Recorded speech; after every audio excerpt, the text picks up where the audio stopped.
Esta conferencia magistral se intitula La Justicia Constitucional de los Derechos Humanos y la impartirá el doctor Pedro Salazar Ugarte.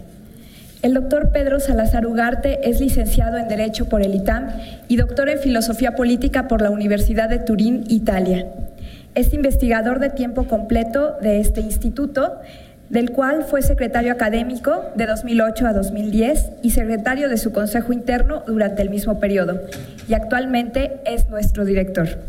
Además, es miembro del Sistema Nacional de Investigadores, que lo reconoce con el nivel 3. Es profesor de Teoría de la Constitución, Teoría de la Democracia y Derechos Humanos en la Facultad de Derecho de la UNAM. Ha impartido cursos de doctorado, maestría en diversas instituciones de educación superior nacionales.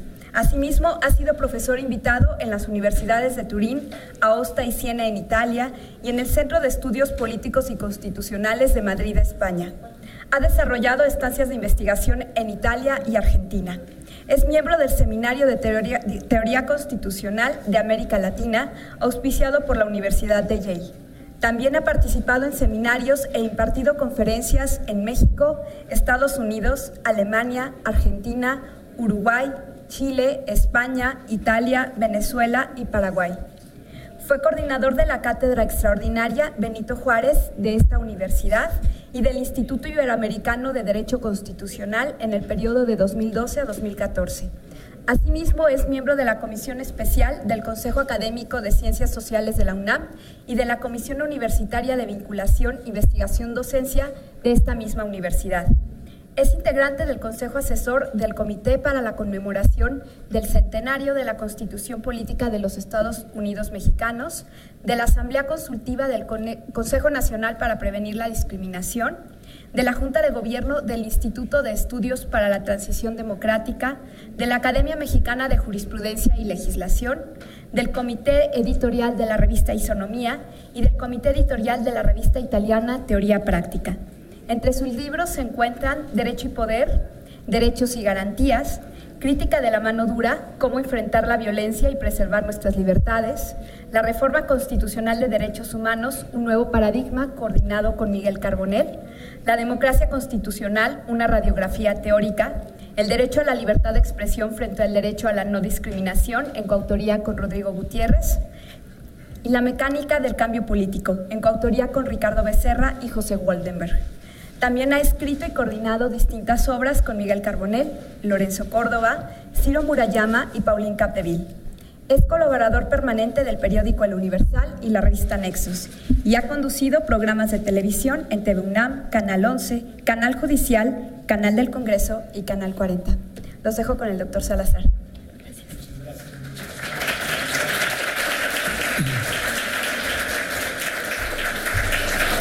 Muchas gracias por la oportunidad de clausurar o de cerrar con esta plática, con esta charla, este importante Congreso Internacional sobre Constitucionalismo y Derechos Humanos. Gracias también por la oportunidad de hacerlo aquí.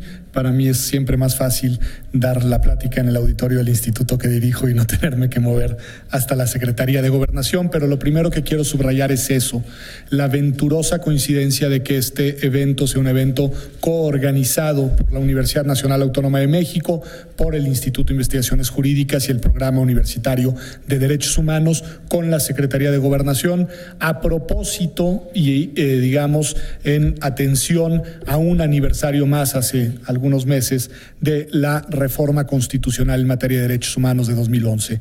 Quiero agradecer especialmente a Ricardo Sepúlveda, al doctor Ricardo Sepúlveda, por la iniciativa de llevar a cabo este foro y por haber puesto todas las facilidades necesarias por lo que hace a la Secretaría de Gobernación para que el mismo tuviera lugar. Y también quiero agradecer el día de hoy aquí con nosotros a quien es colega del instituto, querida amiga mía y además abogada general de la universidad, la doctora Mónica González. La disuadí de mil maneras que no tenía que escuchar la plática, pero bueno, Mónica solidariamente dijo que se quedaría acá.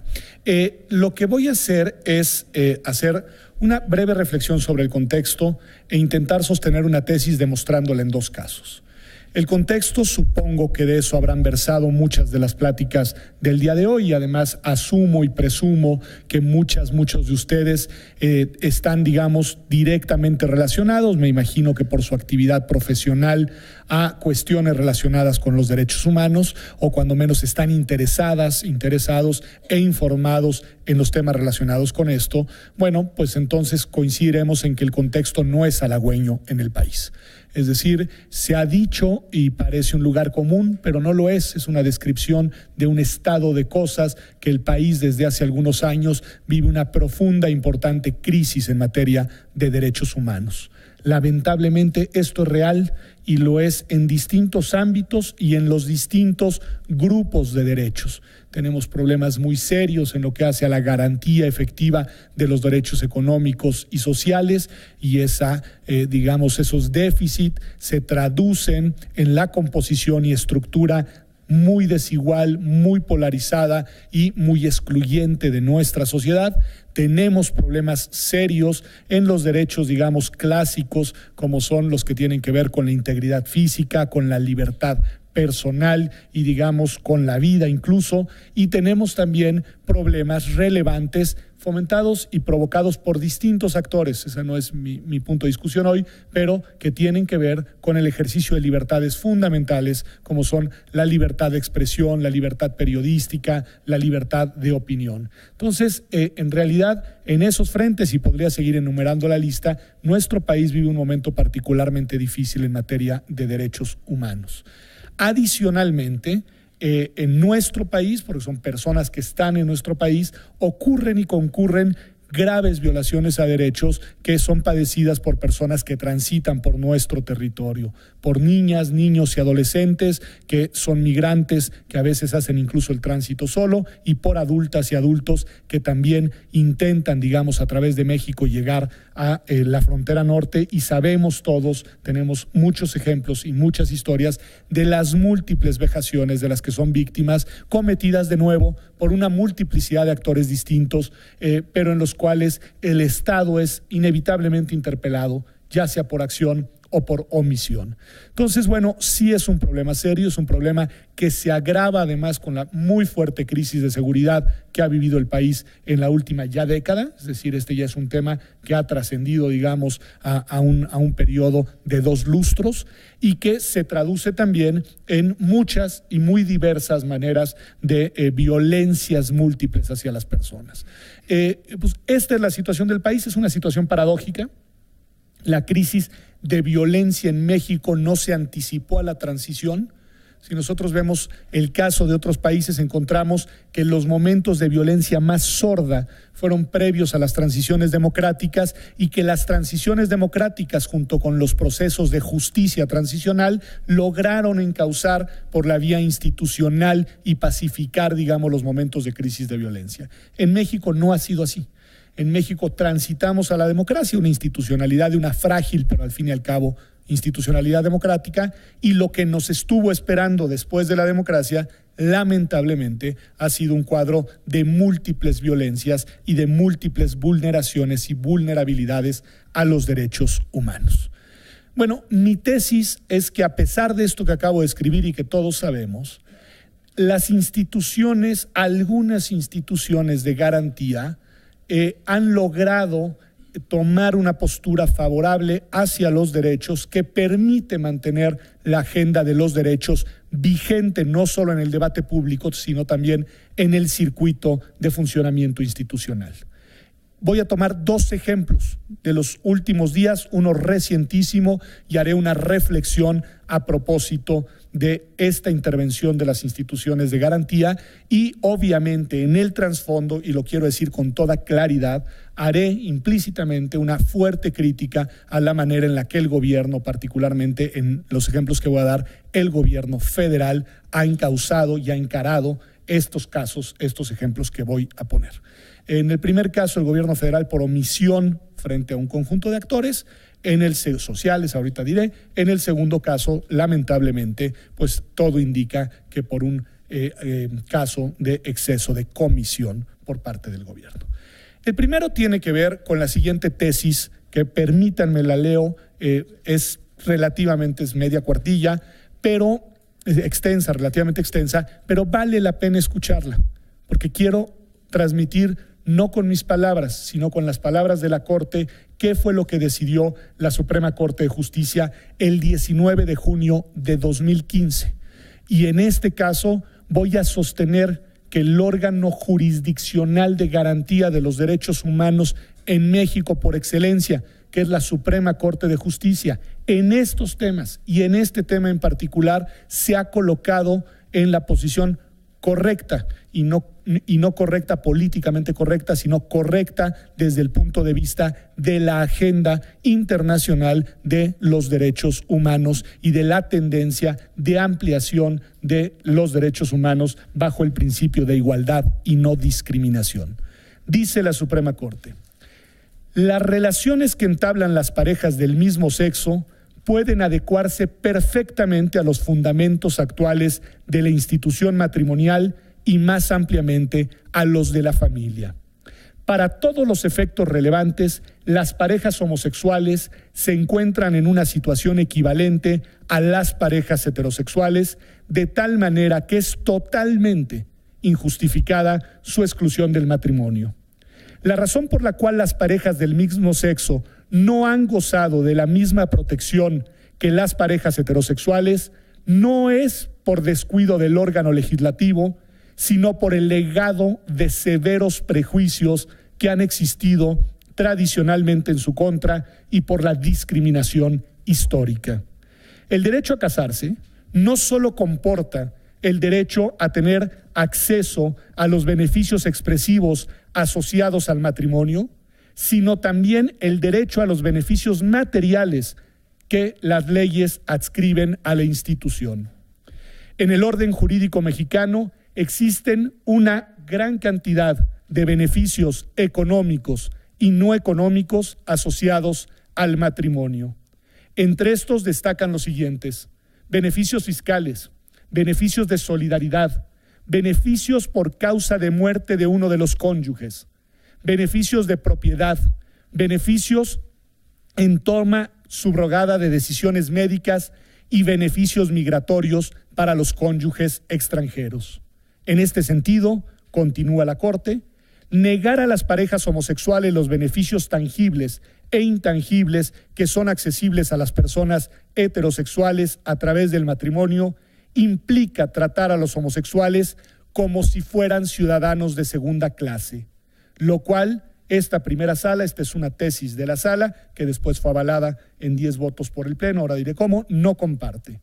No existe, siguen los ministros, ninguna justificación racional para reconocer a los homosexuales, para no reconocer a los homosexuales, todos los derechos fundamentales que les corresponden como individuos y al mismo tiempo reconocerles un conjunto incompleto de derechos cuando se conducen siguiendo su orientación sexual y se vinculan en relaciones estables de pareja. Los modelos para el reconocimiento de las parejas del mismo sexo, sin importar que su única diferencia con el matrimonio sea la denominación que se da a ambos tipos de instituciones, son inherentemente discriminatorios porque constituyen un régimen de separados pero iguales. La exclusión de las parejas del mismo sexo de la institución matrimonial perpetúa la noción de que las parejas del mismo sexo son menos merecedoras de reconocimiento que las heterosexuales, ofendiendo con ello su dignidad como personas y su integridad. Esta es la tesis que fue aprobada por la Suprema Corte de Justicia, con la cual se abrió la brecha para la que serían las otras decisiones con las que se sentaría jurisprudencia y entonces se determinaría que en todo el territorio nacional, independientemente de lo que digan las leyes o incluso las constituciones de las entidades federativas, en México cualquier pareja de personas pueden contraer matrimonio con quien ellos lo deseen. Esta decisión, además hay que decirlo, fue anterior a la mundialmente celebrada decisión de la Suprema Corte de Justicia de los Estados Unidos de Norteamérica. ¿Cómo llegó ahí la Corte? ¿Y cuáles son las cosas que yo quiero advertir y subrayar? El primer amparo relevante para esta serie de decisiones fue presentado por 38 personas en el estado de Oaxaca. Estas personas dijeron tener una orientación sexual homosexual, no adujeron ninguna pretensión de contraer matrimonio, simplemente sostuvieron que la existencia de una norma en el Código Civil de su estado que establecía como definición del matrimonio que era la unión civil entre un solo hombre y una sola mujer que tenía como fin la ayuda mutua y la perpetuación de la especie, los discriminaba. Ellos sostuvieron la sola existencia de esa norma nos excluye, nos estigmatiza, nos coloca en una situación de ciudadanos de segunda porque la legislación del Estado establece una definición que no podemos nosotros, satisfacer, y entonces esa figura es una figura a la que no podemos legítimamente, en condiciones de igualdad, aspirar. El razonamiento de la Suprema Corte es sumamente interesante. Es sumamente interesante y creo yo que sumamente adecuado.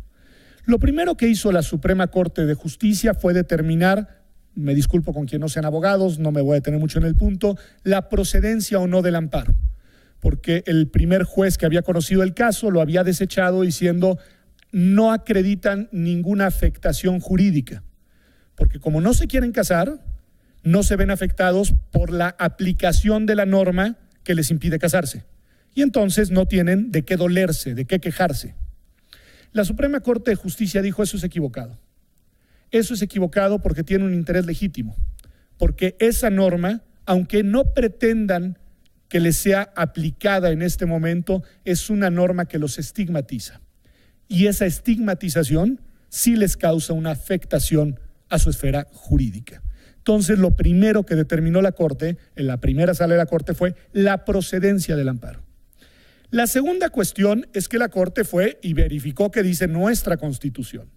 Es decir, la Corte no construyó una decisión a partir de una convicción ideológica, teórica o moral de las y los ministros que la componen. La Corte miró el texto constitucional mexicano y encontró que el último párrafo del artículo primero, desde 2000, pero reformado en este tema, precisamente con la reforma que hoy celebramos en 2011, dice de manera categórica y contundente lo siguiente: queda prohibida toda discriminación motivada por origen étnico o nacional, el género, la edad, las discapacidades, la condición social, las condiciones de salud, la religión, las opiniones, las preferencias sexuales, el estado civil o cualquier otra que atente contra la dignidad humana y tenga por objeto anular o menoscabar los derechos y libertades de las personas. Una norma que todos nosotros conocemos, que parece solamente una suerte de declaración de principio o una especie de modelo de sociedad a la que aspiramos, pero que es una norma vinculatoria, una norma jurídica, una norma que si está en la Constitución es para surtir efectos normativos. Y la primera sala de la Corte toma esa norma y del contenido de esa norma extrae, la interpretación que le va a servir como sustento de su sentencia. Pero lo otro que hizo la Corte es una cosa que me parece también muy relevante. La Corte, damas y caballeros, sostiene, como es evidente, pero mucha gente no quiere darse cuenta y muchos abogados no queremos darnos cuenta, que el derecho es cultura. El derecho es reflejo de la cultura y reproduce la cultura. En las normas, sobre todo en aquellas, por ejemplo, que tienen que ver con los derechos asociados al tema de la familia, de la reproducción, de la sexualidad, suelen verse reflejadas en la dimensión jurídica los prejuicios, las estigmatizaciones, las discriminaciones históricas. Las normas recogen y reflejan el bagaje cultural de una sociedad determinada en un momento histórico preciso.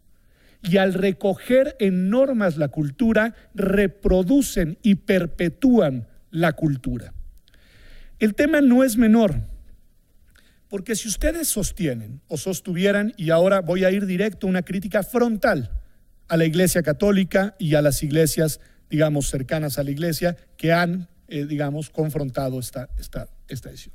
Si ustedes sostienen, y tienen derecho a sostenerlo para el ámbito de su vida personal, privada, etcétera, que existe una especie de moral eterna, que es una moral, digamos, universal y que es una moral que no varía porque es precisamente su contenido es uno y solamente uno, es una especie de contenido necesario, entonces pueden sostener, y vale que se sostenga para la vida de cada persona, que a esa moral precisa es a la que va a ajustar uno sus formas de vivir y sus normas de conducta, y es a la que va a ajustar el ejercicio, digamos, de su plan de vida. Lo que no se puede sostener es que una moral de esa naturaleza es la misma moral que vale para un conjunto social, diverso, variado y plural, como lo son las sociedades modernas. La moral de las sociedades es una moral que se conoce como moral positiva. La moral positiva cambia con el tiempo. La moral se modifica, la moral se transforma. Las morales de las sociedades son históricamente determinadas y son contingentes. No son perpetuas, ni eternas, ni únicas. Y precisamente por eso tiene sentido incidir sobre el derecho y tiene sentido incidir sobre las interpretaciones que se hacen del derecho. Una norma que establece un principio tan fuerte en contra de la discriminación como el artículo 1 de la Constitución no hubiera tenido cabida probablemente en la norma constitucional de México de 1917, hace 100 años. Pero con el paso del tiempo y dado que la moral social de la sociedad mexicana se ha transformado, esa norma llegó a la Constitución y llegó como imperativo normativo que pretende servir de base para transformar a la sociedad mexicana. En ese sentido, la interpretación que hace la Suprema Corte del artículo 1 corresponde, digamos, a la agenda de los derechos humanos y está en perfecta sintonía con el principio de igualdad, a la no discriminación en sentido fuerte. Al sostener eso, la Suprema Corte sostuvo con toda claridad que la existencia de normas con un contenido como el del Código Civil de Oaxaca, vuelvo a decirlo, perpetúan una discriminación, perpetúan un prejuicio, estigmatizan a las personas que tienen orientaciones sexuales distintas a las heterosexuales.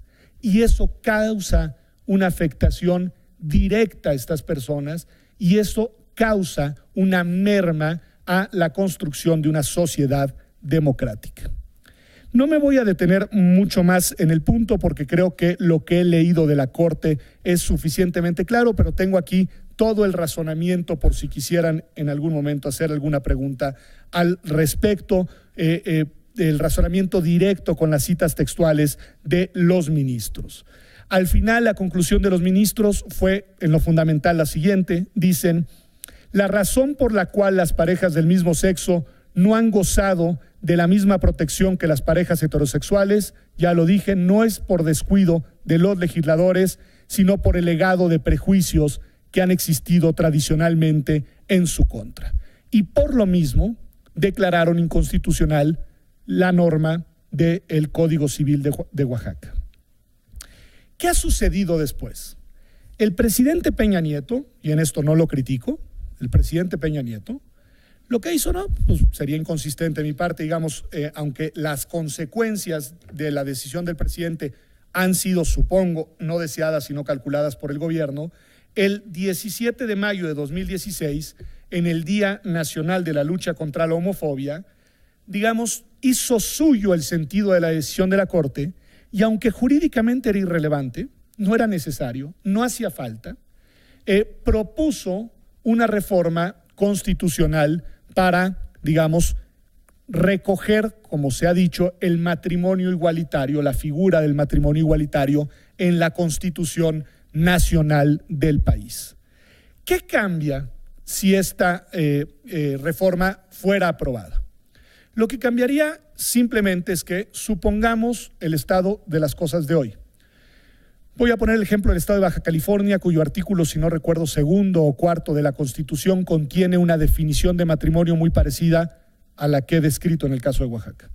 Vamos a suponer que una pareja homosexual 2 hombres, 2 mujeres, acuden a un registro civil en Oaxaca y piden, digamos, que se les reconozca el derecho a ejercer, a celebrar un matrimonio.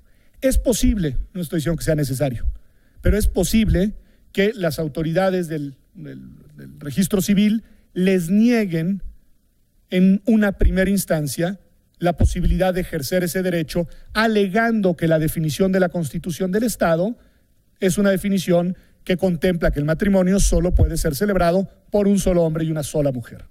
Bueno, con la decisión de la Suprema Corte en la mano, esta pareja puede acudir tranquilamente a un juzgado y debe obtener, y aquí ya no es potestativo, el juez debe necesariamente, porque la decisión de la Corte, al ser jurisprudencia, es vinculatoria para todos los jueces del país, el juez deberá sin excepción alguna otorgarles el amparo para que regresen al registro civil y le digan a la persona que les negó el derecho a ejercer el matrimonio: mira, tengo un amparo que dice que estás obligado a permitirme celebrar un matrimonio porque es mi derecho constitucional, digamos, avalado por la Suprema Corte.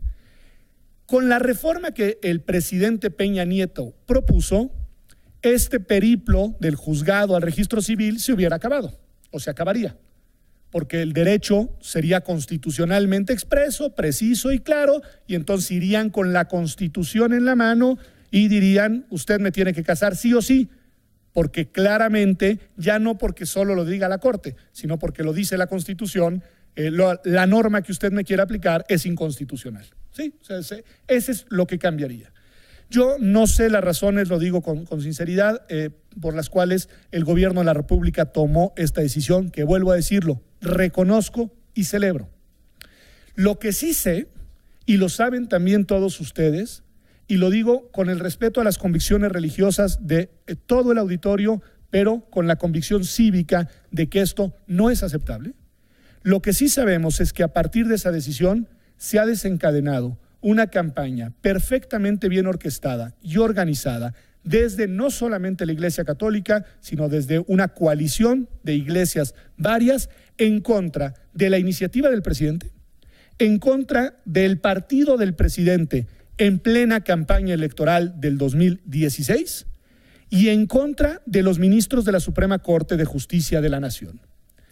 El mejor, digamos, documento, además de las declaraciones de prensa de obispos, cardenales y sacerdotes, la abierta estrategia de incidencia en la jornada electoral de hace algunos meses este año, abierta, declarada y decidida en Veracruz, en Aguascalientes, en fin, en varios estados en los cuales hubo una serie de declaraciones públicas de llamado al voto en un sentido y no en otro por parte de distintos ministros del culto.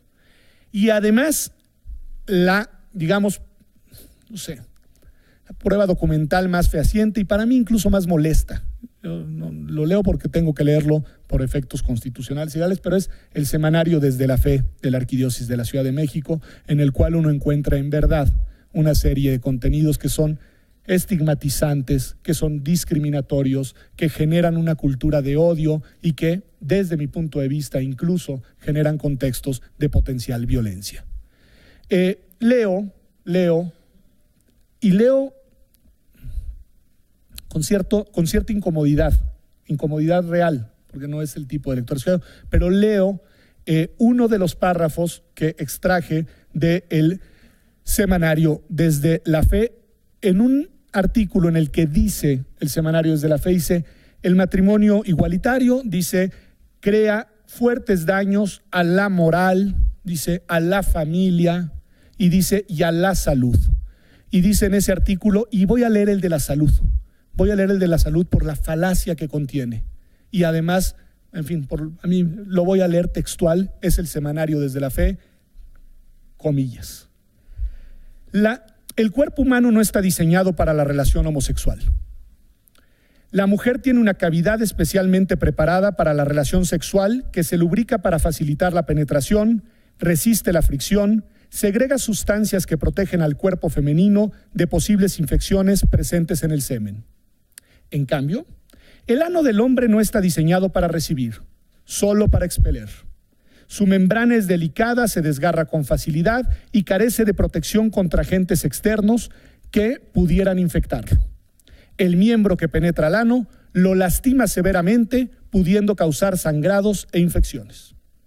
También en el sexo lésbico puede haber contagio de enfermedades de transmisión sexual, así como daños por la penetración de objetos que sustituyen el miembro masculino. Según informe del Programa Conjunto de las Naciones Unidas sobre VIH-Sida, emitido hace 2 años, los hombres que tienen sexo con otros hombres son los principales propagadores de enfermedades de transmisión sexual. Fin de la cita. Casi no necesito editorializarlo.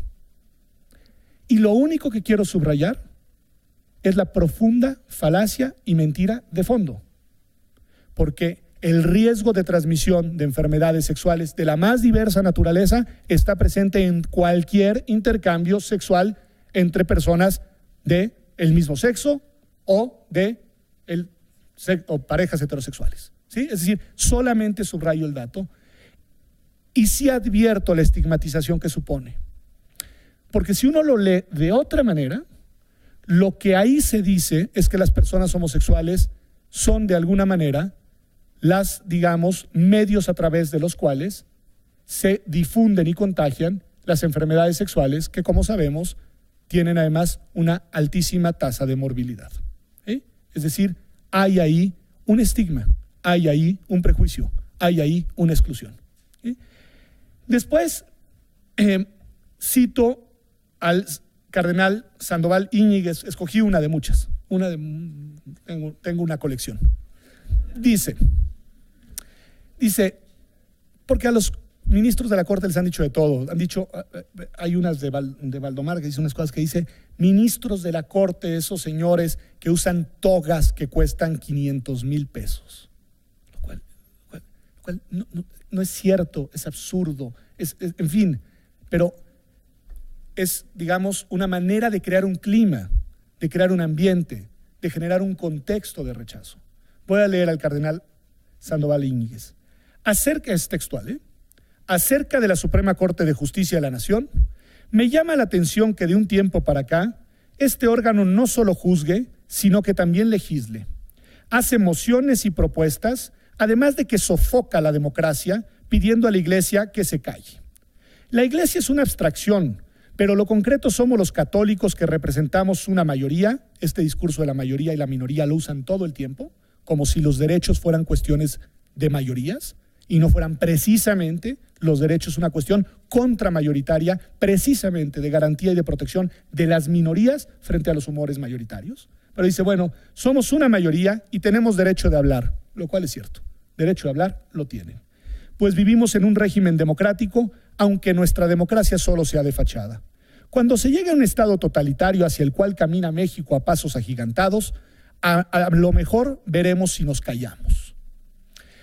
En el contexto de estas declaraciones, el semanario Proceso hace 2 semanas sacó una serie de declaraciones, una entrevista muy larga al señor Valdemar, vocero de la Arquidiócesis de México, en el que dijo una cosa como la del siguiente estilo. Las relaciones con el gobierno están casi en la misma situación en la que estaban en el contexto de la Guerra Cristera. Pueden leerlo. Con todo lo que históricamente eso supone, con la enorme irresponsabilidad que eso implica en el país, en el contexto en el que estamos. ¿Sí? Podría seguir, pero no sigo. Lo que haré, y Valdemar, además una cosa, él dice, esos derechos son falsos derechos. Dice, esos son falsos derechos. Los derechos, señoras y señores, los establece la Constitución y los establece la Suprema Corte de Justicia de la Nación. Y nadie de nosotros tiene derecho a decir que un derecho de otros es un falso derecho. Podemos no ejercerlo si no lo consideramos un derecho para nosotros. Yo, por ejemplo, no ejerzo el derecho que me daría la Constitución y me da la Constitución de profesar una religión determinada. Y no le niego a nadie el legítimo derecho, que respeto profundamente, de abrazar la religión de su preferencia. ¿Sí? La Constitución mexicana. Nuestra Constitución En el artículo 24 dice que todas las personas tienen derecho, y qué bueno que así sea, precisamente a tener la religión de su preferencia o las convicciones éticas de su preferencia, lo que nos da cabida además a quienes no profesamos una religión alguna. El artículo 40 de la Constitución dice: es voluntad del pueblo mexicano constituirse en una república federal, democrática, laica y representativa. Laica, desde 2012. ¿Sí? Un principio que venía desde 1857 y que está en el artículo 3, pero expresamente desde 2012 en la Constitución. ¿Pero qué dice el artículo 130? ¿Qué dice el artículo 130? El artículo, entre otras cosas, dice lo siguiente: los ministros no podrán asociarse con fines políticos ni realizar proselitismo a favor o en contra de candidato, partido o asociación política alguna. Punto y seguido. Tampoco podrán en reunión pública, en actos del culto o de propaganda religiosa, ni en publicaciones de carácter religioso, oponerse a las leyes del país, a sus instituciones, ni agraviar de cualquier forma los símbolos patrios. Ustedes me podrán decir, y alguien podrá pensar que esa norma quizá no les convence, no les gusta, y podrían incluso buscar hacer una iniciativa ciudadana para reformarla. Yo no, a mí me gusta y me parece que responde a nuestra historia y que es una de las normas que le dan identidad a nuestro Estado mexicano como Estado laico. Pero más allá de esa discusión, que es una discusión académica o de sobremesa o de tertulia en medios, esta es una norma constitucional vigente. Este es un mandato de nuestra Constitución que establece una serie de limitaciones precisas y puntuales que no requieren mayor interpretación. Lo que nos dice es que los ministros del culto no pueden hacer lo que hicieron durante la campaña política de 2016. Y lo que nos dice es que no pueden oponerse a las decisiones de la Suprema Corte de Justicia de la Nación. Eso dice la norma.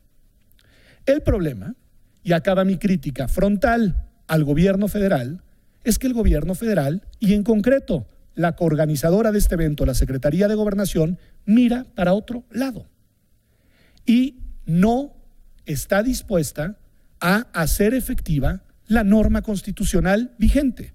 Ustedes me dicen, bueno, lo que pasa es que es impreciso, no queda claro. No, sí queda claro a quién le corresponde y sí queda claro quién tiene el mandato de hacer efectiva la norma constitucional vigente. Dice el artículo 23 del Reglamento Interior de la Secretaría de Gobernación, cuando se refiere a las unidades adscritas al subsecretario de Población, Migración y Asuntos Religiosos, lo cual además curiosa redacción es de estas normas que discriminan. Dice adscritas al subsecretario de Población, Migración, y si fuera subsecretaria, es como la oficina del abogado general históricamente, o sea, tenemos una abogada general, pero bueno, es una minucia. Dice el artículo 23, la Dirección General de Asociaciones Religiosas tendrá las siguientes atribuciones. 1. Promover y vigilar el cumplimiento de las disposiciones constitucionales y legales en materia de culto público, iglesias, agrupaciones y asociaciones religiosas. 2. Conducir las relaciones del Poder Ejecutivo Federal con las asociaciones, iglesias, agrupaciones y demás instituciones y organizaciones religiosas. Hay una prohibición constitucional, hay una autoridad competente, lo que no hay son sanciones. Y por sanciones, para que quede claro, estoy pensando las que deben ser sanciones administrativas, amonestaciones públicas. No estoy pensando nada que tenga que ver, porque además estaría totalmente en contra, con el derecho penal, nada que tenga que ver con la censura, nada que tenga que ver con la prohibición a argumentar en público. El problema es que una cosa es argumentar en público y otra cosa es hacerlo incurriendo en discurso de odio, en discurso discriminatorio, en discurso que genera violencia. Y estos tres elementos que acabo de decir son límites a la libertad de expresión establecidos en el derecho internacional de los derechos humanos. No son construcciones académicas ni puntos de vista de Pedro Salazar. Son los límites que el derecho internacional de los derechos humanos establece al ejercicio de la libertad de expresión. Estoy totalmente a favor de que todas las personas, sean del culto del que sean, expresen sus convicciones en público y lo hagan con la frente en alto y merecen mi absoluto y total respeto. Lo que sí no se vale hacer desde esa posición y desde ninguna otra, y menos desde esa que es una posición de poder social, de poder ideológico, no se vale expresar, digamos, posturas que discriminan, que excluyen, que estigmatizan y que generan contextos de odio. No se vale. No se vale constitucionalmente. No es un discurso moral. ¿Sí? Y creo que es un problema serio y creo que es un problema que hay que atender en el presente de nuestro país hoy. Celebro que el CONAPRED, al menos el CONAPRED, haya hecho un movimiento en esa dirección. Veamos hacia dónde avanza esa postura del CONAPRED, que obviamente es la respuesta a legítimas quejas de personas que han acudido al CONAPRED a decir: eso que están diciendo estas personas me ofende, me discrimina por lo que soy, me estigmatiza por mi orientación, me piden no ser lo que quiero ser y lo que siento ser. A mí eso me parece terrible. Que alguien se permita eso sobre otra persona me parece terrible. Y que se permita además desde una posición de autoridad y de presunta superioridad moral me parece peor. ¿Sí? Concluyo con ese tema y paso 2 segundos al otro, al que no puedo no aludir. La tesis de mi texto, ya lo decía, o de mi breve presentación, y ya voy a terminar, es que a pesar de los pesares, de los problemas, de los conflictos, de la crisis de derechos humanos, en México hay instituciones de garantía que están intentando hacer la tarea, y puse el ejemplo de la Suprema Corte de Justicia de la Nación. Ahora quiero poner el ejemplo, y lo quiero hacer en público, y lo quiero hacer el día de hoy, y lo quiero hacer en este foro y en este instituto, de la Comisión Nacional de los Derechos Humanos. La recomendación hecha pública el día de ayer por la Comisión de los Derechos Humanos, a mí como ciudadano de México, me merece orgullo, me merece respeto y me llama al respaldo. Lo que está haciendo la Comisión de Derechos Humanos es lo que la Constitución la mandata a hacer. La Comisión de Derechos Humanos realizó una investigación profunda, exhaustiva, detallada, sobre unos hechos terribles que, de leer únicamente el texto de la misma recomendación, a mí me resulta absolutamente escalofriante, y con pruebas y con argumentos puntuales, jurídicos, denuncia y presenta las denuncias ante la Procuraduría General de la República, hechos atroces de ejecuciones de 23 personas. Yo las invito y los invito a leer, a atreverse a leer, porque créanme que cuesta leerlo, el informe, el extracto central del informe de la comisión en el caso de Tanguato. Y también las invito y los invito, muchos de ustedes han de ser servidores públicos, otras probablemente no, algunos serán académicos, los invito a reconocer públicamente y en los foros en los que estén que eso es lo que tiene que hacer la Comisión de los Derechos Humanos. Para eso la queremos, para eso el país la necesita, para denunciar lo que nadie puede denunciar y lo que en este caso las autoridades del Estado no querían que se hiciera público. Si la Comisión de Derechos Humanos no hace eso, y si nosotros no respaldamos a la Comisión de Derechos Humanos, no sirve para nada. Esa es su misión institucional y me parece que debemos, vuelvo a decirlo, respaldarla y acompañarla. Al mismo tiempo, debemos ser absolutamente respetuosos del cauce institucional de las investigaciones que ahora la autoridad encargada de la Procuración de Justicia llevará a cabo, y debemos de ser respetuosos de las decisiones que en su momento, sean cuales sean, y esperemos debidamente fundadas y motivadas, adopten los jueces competentes.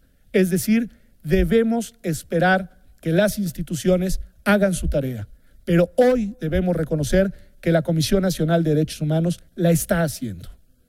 Y eso hay que decirlo con la voz alta, porque luego nos quejamos cuando vienen instituciones y organismos internacionales a denunciar lo que pasa en el país. Y luego se quejan desde el gobierno de que organizaciones civiles o cortes internacionales o comisiones internacionales denuncian hechos de violaciones graves de los derechos humanos en México. Bueno, hay que decir que por fortuna tenemos un ombudsman que las denuncia en México y que las denuncia con un valor civil admirable. Y por lo que yo he podido leer, con una consistencia técnica y una solidez jurídica impecable. No soy yo quien va a realizar la investigación de etapa que sigue y no soy yo quien tenga la potestad judicial para, digamos, valorar los méritos de cada expediente. Pero sí puedo decir, como constitucionalista y como académico, que lo que ha presentado a la opinión pública la Comisión Nacional de Derechos Humanos merece al menos una lectura atenta. Una lectura atenta que no se puede quedar, si nos tomamos los derechos en serio, en las notas de prensa. Los invito a acceder directamente al expediente y a leer el expediente y a hacerse un juicio propio sobre lo que ahí se contiene. Y si concluyen, como yo concluí al leerla, que ahí sucedió algo terrible, como sociedad tenemos el deber de quejarnos, de denunciar. Y tenemos el deber de decir, no queremos que esto se repita en México y no vamos a ser cómplices silenciosos de que esto suceda en México. Si no estamos dispuestos a hacer eso, después no nos quejemos. Porque aquí hay una institución del Estado que requiere un acompañamiento cívico y que necesita, estoy seguro, un acompañamiento cívico al haber emitido una decisión tan valiente como la que emitió el día de ayer la Comisión Nacional de Derechos Humanos. No quería centrar mi argumentación únicamente en lo que está mal y en lo que no funciona. Y no quería únicamente venir a una especie de, digamos, exposición de lamento sobre todos los muchos problemas que tenemos. No, lo que quiero es rescatar que hay instituciones que en temas delicados, difíciles y complicados están dispuestas a tomar decisiones, a dar la cara y a resistir las críticas que desde distintos poderes les vienen encima. A la Suprema Corte, el poder religioso, y al presidente de la República en ese tema, el poder religioso es un poder muy poderoso y es un poder que tiene mucha capacidad de descalificación. Y en este caso, a la Comisión Nacional de Derechos Humanos, también las autoridades que se ven denunciadas, pues son autoridades que seguramente se ven muy, digamos, afectadas, muy interpeladas, muy incómodas por esas decisiones, ¿no? Tengo muy pocos minutos para dar una respuesta, si me da tiempo. A ver, la primera tiene que ver con el matrimonio igualitario y la adopción de menores, y me preguntan si no se afecta el interés superior del niño. Luego, como el aborto, el matrimonio y la apología sería, ¿cuál sería la causa, la solución para generar aceptación o cambio de mentalidad dentro de la sociedad mexicana? Gran pregunta. Ahorita lo digo, sobre el cambio cultural. ¿Qué camino debe tomar el Congreso de la Unión para legislar o no sobre los matrimonios igualitarios? ¿Cómo armonizar los derechos humanos de las minorías para hacer efectivo el mandato establecido en la Constitución? Y si el Congreso, perfecto. Luego, el artículo primero también contiene un texto de la prohibición de la esclavitud. A la República no se les paga el salario mínimo por el trabajo realizado. Bueno, esto creo que tiene que ver con un tema distinto, pero ahorita lo digo. ¿Y cuál es el panorama o visión mío de los derechos humanos en nuestro orden jurídico actual? Muchas gracias a todas las preguntas. Soy telegráfico en aras de que ya están también las autoridades que, junto con la abogada general, conmigo, en fin, declararemos en unos poquitos minutos formalmente clausurado el foro. A ver, sobre la adopción de menores, que era un caso ya resuelto antes por la Suprema Corte. Primer punto.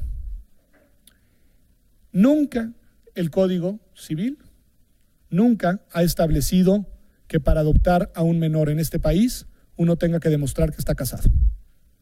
Esa es una falacia, esa es una construcción en, digamos, la opinión pública que no corresponde a lo que las normas establecen, y ustedes pueden ir a verificar las normas. Una persona soltera, sí, obviamente acredita una solvencia moral, una cierta distancia de edad con la persona adoptada, una serie de requisitos, puede legítimamente pretender adoptar a un niño, una niña en México. ¿Sale? Esto nada más para decir que la preferencia o orientación sexual nunca ha sido un criterio a declarar en el momento en el que se solicita un trámite de adopción. Segundo tema, aceptar que el interés superior de las niñas o los niños se ve afectado si son adoptados por parejas homosexuales es sostener implícitamente que hay algo malo en los matrimonios homosexuales. Y yo, como habrán visto, no sostengo eso. ¿Sí? Es precisamente proyectar un prejuicio. El solo hecho de plantearse la cuestión es suponer que por algo dos personas del mismo sexo no tienen, no sé si la calidad ética, moral, no sé cuál quieran poner, para poder educar debidamente a una niña, a un niño. Y eso ya es discriminatorio de suyo, es un reflejo de un prejuicio discriminatorio. Y tres, La mayor experta, y lo digo sin retórica, probablemente en México en materia de derechos de niños, niñas y adolescentes está sentada enfrente de mí y es la doctora Mónica González. Ese es su tema y Mónica González desde hace muchos años me ha enseñado que en ningún sentido podemos considerar que los derechos de los niños y las niñas y su interés superior se ve afectado si crecen, si ven, si viven bajo el amor de una pareja del mismo sexo. ¿Sí? Entonces, y además, un dato, ese argumento, búsquenlo ustedes, busquen los hilos del razonamiento, es muy parecido en sus filos profundos a la prohibición de matrimonios mixtos interraciales hace algunos años, entre otros lugares en Estados Unidos, y por supuesto de la adopción o la procreación de niños, niñas de manera natural de personas de razas distintas. Es muy parecido. Hay un argumento muy feo de discriminación y de prejuicio detrás de esto, muy fuerte. Y al menos quien lo sostenga, lo invito a que lo encare y lo asuma. Asuma si vivo con un prejuicio a cuestas del cual no me puedo desprender. ¿Sí? Dice la siguiente pregunta, ¿y cómo cambiamos la cultura?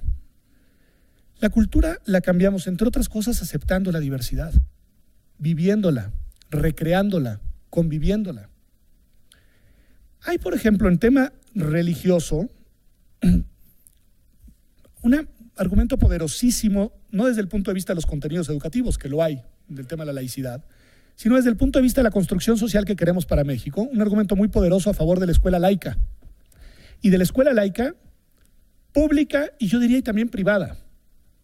Va mi argumento y tiene que ver con el cambio cultural para quitarme o dar respuesta a dos preguntas que me hicieron. Si a la escuela van solo niñas o solo niños, o ya algo más todavía aventurado, niños y niñas, ¿no? En escuelas modelos de puros niños, que pertenecen a familias idénticas, que tienen una condición socioeconómica muy similar y que tienen incluso aspectos físicos similares desde el punto de vista étnico-racial, lo que estamos construyendo es una sociedad de guetos. Una sociedad de guetos. Porque las niñas y los niños se acostumbran a convivir solamente con quienes son, de alguna manera, un reflejo de sí mismos. Y cuando interactúan en el espacio público con una persona que pertenece a un gueto distinto, lo ven como un extraño o incluso como un degenerado. ¿Sí? La construcción de la comunidad de diversos que son iguales viene desde la educación básica. Viene desde el compartir la banca, el niño Hare Krishna con la niña atea, con el niño católico, con el niño musulmán y el niño judío, y compartir los recreos y hacer lo que los niños hacen y aprender que la diversidad no es un mal que se debe exorcizar y que uno no debe renunciar a sus propias convicciones personales y religiosas para convivir con una persona que tiene convicciones religiosas distintas a las propias. Pasa por la aceptación profunda de ese poderosísimo derecho de las verdaderas democracias a ser distintos en igualdad de circunstancias. Nuestro derecho igual a ser diferentes.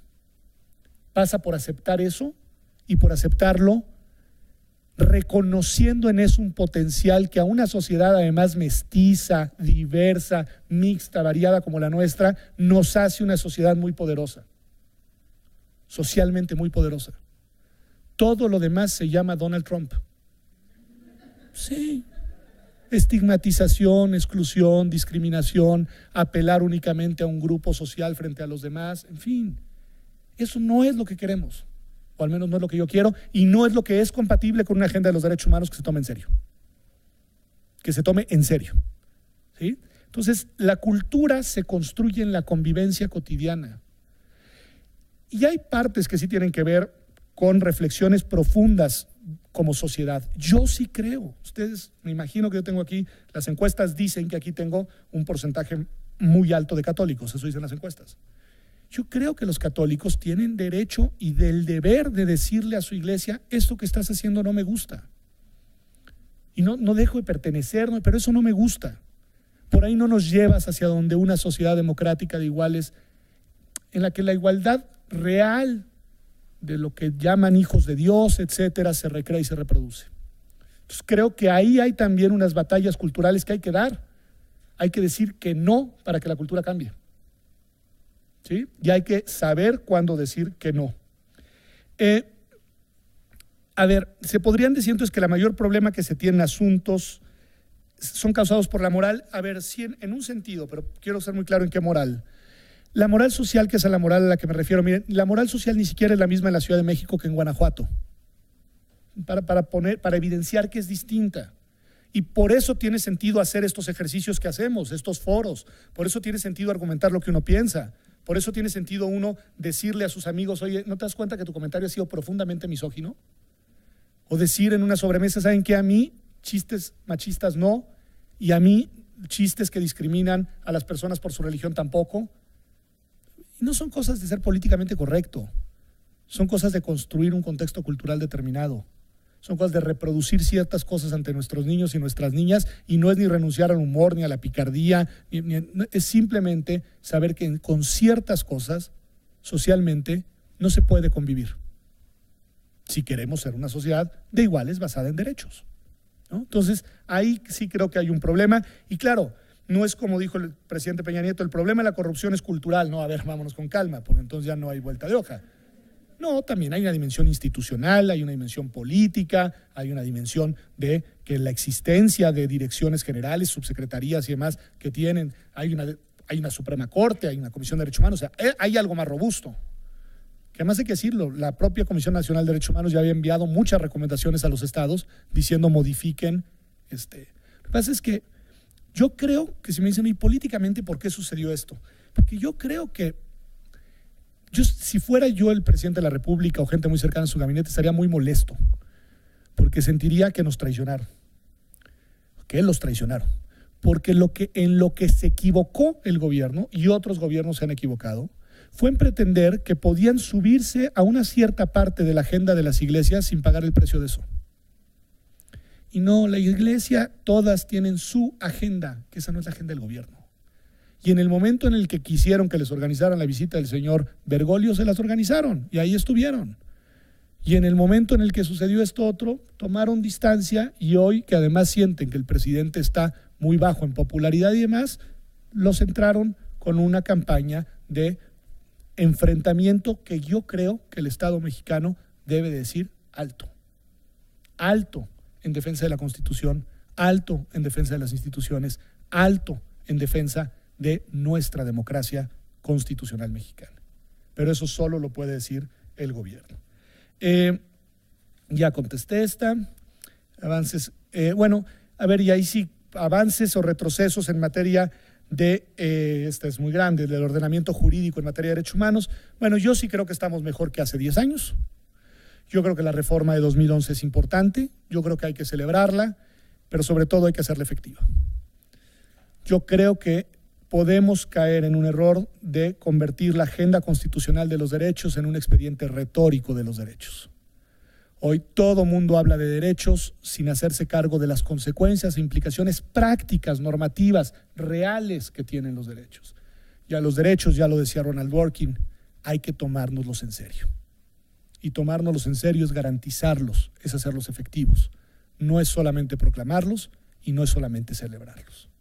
Pero bueno, les agradezco en verdad muchísimo su tiempo, su atención, sobre todo en un viernes a las 6 de la tarde. Muchas gracias.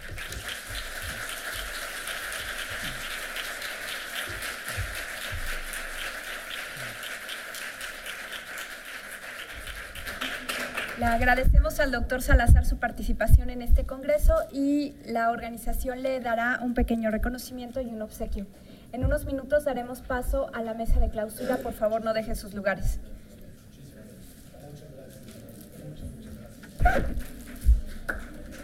Gracias.